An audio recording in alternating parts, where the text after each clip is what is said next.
وَلِكُلِّ أُمَّةٍ جَعَلْنَا مَنسَكًا لِيَذْكُرُوا اسْمَ اللَّهِ عَلَىٰ مَا رَزَقَهُم مِّن بَهِيمَةِ الْأَنْعَامِ۔ سب سے پہلے یہ سمجھیے کہ قربانی کے جانور کتنے ہیں اور ان کی عمر کیا ہونی چاہیے۔ یہ ہمارے لیے سب سے اہم ترین مسئلہ ہے کہ قربانی کے جانور کون سے ہیں اور ان کی عمریں کتنی ہیں۔ کس عمر کا جانور اللہ کے نام پر جو ہے وہ ہم نے قربان کرنا ہے۔ شریعت نے جو حکم ہمیں متعین کیا ہے، شریعت نے ہمارے لیے جو متعین کیا ہے، اس کے مطابق جو ہے وہ جانوروں کو اللہ کے نام پر جو ہے وہ قربان کرنا ہے۔ تو سب سے پہلے جو ہے وہ یاد رکھیے، جو جانور اللہ کے نام پر ہم قربان کرتے ہیں، سب سے پہلے چھوٹا جانور، یعنی جس کو بھیڑ یا دمبا کہتے ہیں، بھیڑ نر اور مادہ۔ نمبر 2 بکرا نر اور مادہ۔ نمبر 3 گائے نر اور مادہ۔ نمبر 4 اونٹ نر اور مادہ۔ اب یہاں پر جو ہے وہ دیکھیے، میں نے جو جانور آپ کے سامنے جو ہے وہ متعین کیے ہیں، شریعت مطہرہ میں نام لیے ہیں، یہ شریعت نے جو ہے وہ متعین کیے ہیں۔ بعض لوگ یہاں پہ سمجھیں گے کہ اس میں کٹے کا تو ذکر آیا نہیں۔ یہ جانور جو میں نے نام لیے ہیں، بعض لوگ سمجھتے ہیں کہ کٹے کا تو ذکر آیا ہی نہیں، اور نہ کٹے کا ذکر قرآن میں ہے نہ حدیث میں۔ تو میرے بھائی یاد رکھیے، جیسے کٹے کا نام جو ہے وہ اس میں نہیں آیا، بھیڑ کا نام بھی جو ہے وہ قرآن و حدیث میں نہیں، لیکن ہم جانور قربان کرتے ہیں۔ دمبا اس کا ذکر موجود ہے، تو یہ بھیڑ چونکہ اسی کی قسم ہے، اس لیے اس کو بھی اللہ کے نام پر قربان کرتے ہیں۔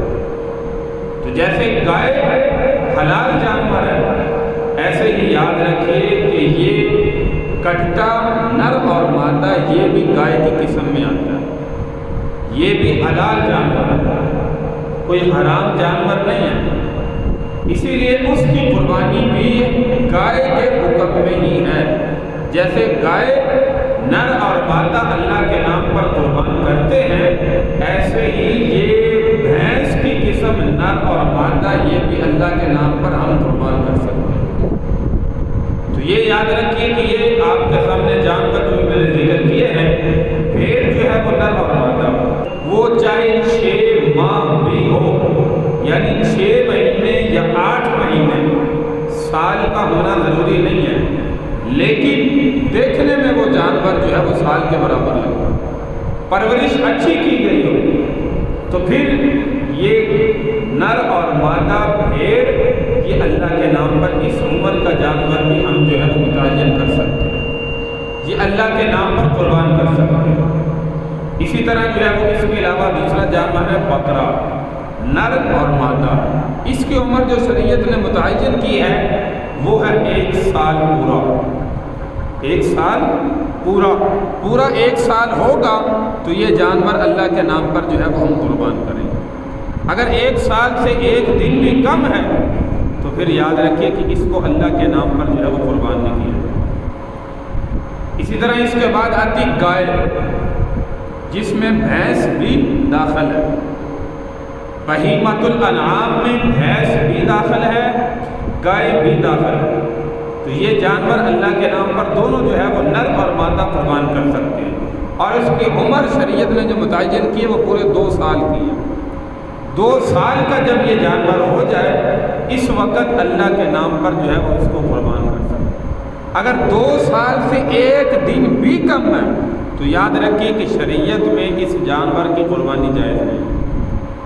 یہ بات جو ہے وہ ذہن میں رکھیں۔ ہمارے ہاں جو ہے وہ عرف عام میں جو پہچان ہوتی ہے وہ دوندے کی ہوتی ہے، لیکن دوندے جانور میں آپ جانتے ہیں کہ کسائی حضرات، بیچنے والے حضرات، کئی گھر کے لوگ بھی وہ خود اس میں جو ہے وہ گڑبڑ کر جاتے ہیں، اس کی وجہ سے تاکہ ہمارا جانور نکل جائے اور عید پر جو ہے وہ بک جائے، یہ نہ ہو کہ اگلے سال تک کھڑا رہے، ابھی 2 سال عمر نہیں ہوتی کہ وہ اس کے دانت جو ہے وہ خود کسی طریقے سے توڑ کر اس کو جو ہے وہ پیش کرتے ہیں کہ ہمارا جانور جو ہے وہ اللہ کے نام پر قربان ہو جائے۔ تو تو یاد رکھیے جس کی عمر 2 سال پوری ہو جائے وہ چاہے دوندہ ہو یا نہ ہو تو وہ جانور اللہ کے نام پر جو ہے وہ ہم قربان کریں۔ اسی طرح جو ہے وہ اس کے بعد ہے اونٹ، نر اور مادہ۔ اس کی عمر شریعت نے 5 سال پورے متعین کی۔ اگر 5 سال سے 1 دن بھی کم ہے تو یاد رکھیں کہ اس کی قربانی جائز نہیں۔ اس لیے ان عمروں کا متعین جو ہے وہ شریعت نے جو کیا ہے اس کو اپنے دل و دماغ میں رکھیں۔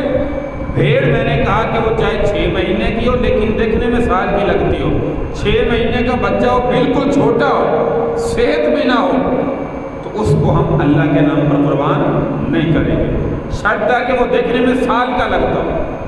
اور اس کے بعد بکرا 1 سال کی عمر متعین ہے، گائے 2 سال کی عمر متعین ہے، اونٹ 5 سال کی عمر جو ہے وہ متعین ہے۔ یہ جانور اللہ کے نام پر جو ہے وہ اس وقت جو ہے وہ جائز ہے، قربان جو ہے وہ کیے جائیں گے۔ اگر ان سے 1 دن بھی کم ہے، خیال سے سنیے، ایسے جانور کو اللہ کے نام پر قربان